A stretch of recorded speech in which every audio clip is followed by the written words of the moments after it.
Chapter 2, The Journey West. Weeks after the explosion, the devastation had become Nora's entire world. Each day passed like a copy of the one before it, and the only difference between night and day was the shifting shadows across the rubble. She had no sense of how much time had passed. All that mattered were her siblings, Adam and Leon. The first step was finding temporary shelter. Abandoned buildings were no longer safe, and the scorching debris tore through the path whenever they tried to move. One day, a gang approached from outside, sneaking through the ruins, and took the children to an unknown place. Nora knew resistance was futile. Even if she tried to fight back, there was no strength left to face the world. They arrived in a distant city in South America, where streets filled with chaos, hunger, and conflict became her new school. Nora did not know the people's language, nor did she understand the rules of this new life, but she quickly realized that survival depended on adaptability and intelligence. Here, she began learning Spanish by observing her surroundings. Her early attempts were sometimes comical, but effective enough to keep them alive. Leon, the little child, was a true miracle to her.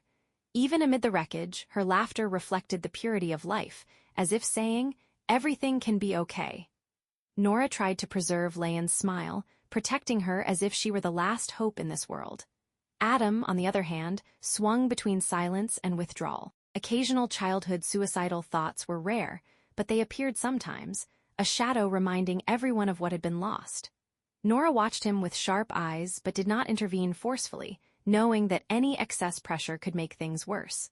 The days were long and fraught with danger.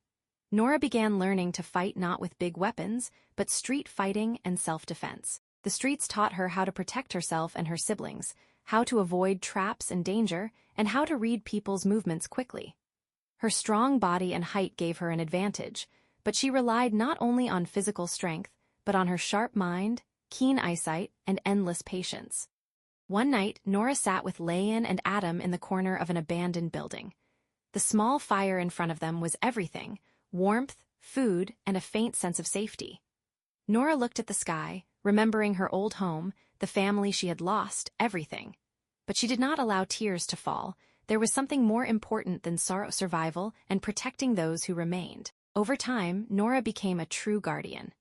Not only for Leon, who represented innocence and hope, but also for Adam, who began to feel trust in her presence despite his moments of silence and withdrawal. And while the world around them was full of chaos, Nora learned something vital. Survival was not just a living body, but a sharp mind, a silent heart, and a resilient spirit capable of facing any tragedy. Finally, after months of life in this bustling city, the day came when she would leave South America, heading to South Korea for treatment, and to rebuild their lives a new journey whose fate held unknown challenges.